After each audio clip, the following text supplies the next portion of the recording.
We begin our auto show coverage with the CEO of the Ford Motor Company, Jim Hackett, who's now been on the job for 19 months. Has that been that long Yeah, now? yeah. Last year at the Loved show. every minute of it. I was going to say, you've loved it, but this is a challenge for you that would be a challenge for a guy that worked in the auto industry his whole life, and you have worked in the auto industry for, well, the CEO for 19 months, but not long beyond that, even on the board of Ford. Vision. Some people have questioned Ford's vision, that you have the vision for where this company goes. In 5 years, where is Ford, and can you articulate that vision for us right here now? I sure can, and I would say the people that have known Jim Hackett in his business career, they write me constantly when they read that people are questioning that we have one. It's my history to take some time, not too much time, to be very thoughtful about a very powerful way that Ford's going to win. We are through that phase. This is a year that we start execution. A series of announcements are staged in time for when they need to come out. And that together forms what we believe is the vehicles in the future get ever more intelligent, ever more fun to drive, so intelligent they could drive themselves. And they relate to a world that in itself has gotten more intelligent. For the listeners, it's called edge computing. For others, it's called the Internet of Things. All it means is your vehicle and the things that it has to interact with will suddenly be talking to each other through vehicle connectivity, the cloud, and the brains that are inside the vehicle itself. Now, what this means is there's a period here where all this is evolving and people are going to wonder, are you getting out of the car business? Not at all. It's just the adoption of all this kind of performance changes what the vehicle can do. And so we've been hard at work mapping all that out, thinking all that through. And this year you're starting to see some pieces of that come forth. Tremendous investment there in order to make all of that happen. At the same time, you're trying to run a company and make money. Yeah. How does that all fit together? And the complexity of this seems almost overwhelming. Well, it's been an extraordinary year in lots of areas of the business. Like the F-150 today, we released that we surpassed 1 million units of that vehicle. It's the number one vehicle of any vehicle in the world. Our price realization's the highest it's ever been. So people love this product. It's taught us a lot about our target. But in addition, the restructuring that we've now announced in other parts of the world sits in front of us. We have plenty of cash to be able to address that. We're working with people really intimately so that they're part of the solution. The requirements for that, and then the requirements to invest for the future, when you add that all up, what Bill and I and the board believe is there's ways to hedge some of the risk of that. So we've been talking about potential partners and investing some of the new ideas together. More of that's going to come out soon. Big buzz of the show is that very thing, which is potential link up with VW, some sort of global alliance between the two of you. What can you tell us about it? Well, there's not more to share today, but I can tell you that the underpinnings of what's driving us is funding, restructuring, plus funding the new. We don't want to risk our balance sheet. We want to keep a high credit rating. We want to continue to pay the dividend. These are all objectives that we clearly can hit. And the market has begun to see these new technologies as attracting outside investors. There's news in the last 3 days of people buying into artificially intelligent drive systems, of people putting money inside other car companies. But it's all about them investing in this new technology. Ford is probably even more attractive to people like that because of how well run the company is, how well architected the vehicles are. There's not as much risk in that part. You said announcements are coming. We're going to get an announcement within the next year on outside money coming in to help fund this? Or faster than that. And part of the reason for taking the time is you don't want to trade your future for that. So Ford isn't in that kind of position. Like people think back to, the Great Recession when some companies had to go bankrupt. Ford's nowhere near that situation. We aren't looking at that kind of issue at all. We're sitting on 23+ billion in cash right now. and the company's in really good shape. With the news that we're going to restructure other parts of the world, it's even going to be in better shape in the future, because we know those have been some of the things that have been dragging down earnings.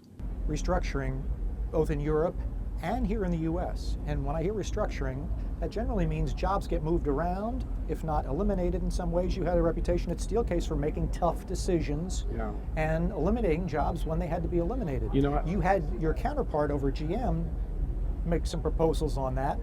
The White House came down on them. Are you afraid that whatever restructuring you do, you're going to hear from Washington? Well, in our case, I've told our friends at the UAW that my restructuring issues are not the people working on the shop floor. We really got that in pretty good shape. Our plant utilization is some of the highest in the world. And when we made what we call a silhouette change, where we went with sedans to SUVs, nobody lost their job in that regard. We were able to transfer people around. So the promise to the folks in the factory floor is we keep the economy strong, because that's the issue that can threaten their employment, is if you don't have demand. But the design of the business isn't threatening that at all. That's different in some of the other markets that you've been reading about, where we have to get the industrial system the right size.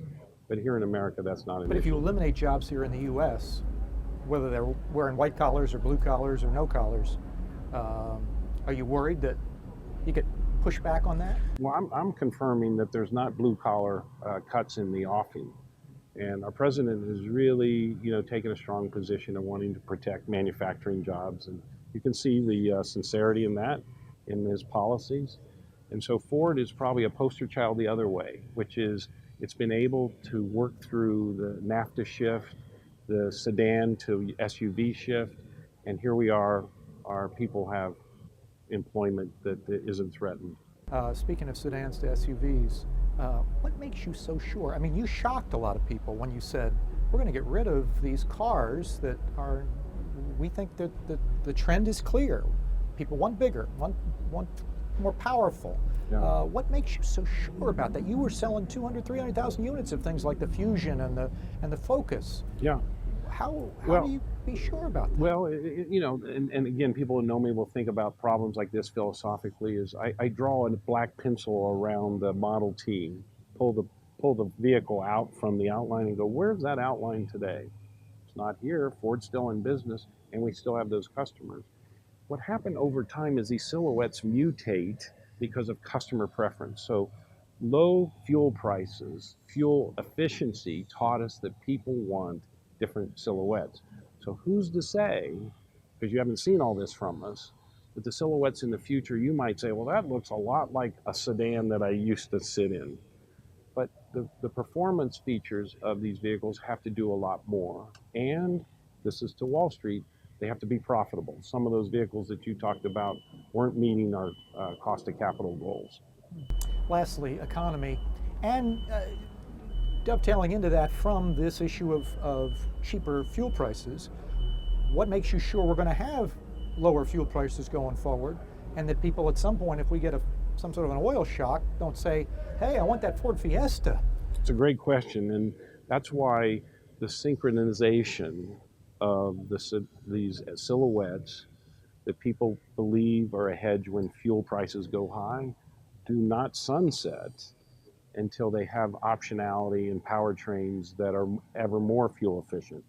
Like, for example, the new Explorer that's coming out has a hybrid option in it that will make that vehicle more fuel efficient than the Fusion that they might have opted for if things got tough in the past.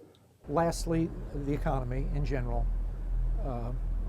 We've seen mixed activity on Wall Street. We hear of problems in China.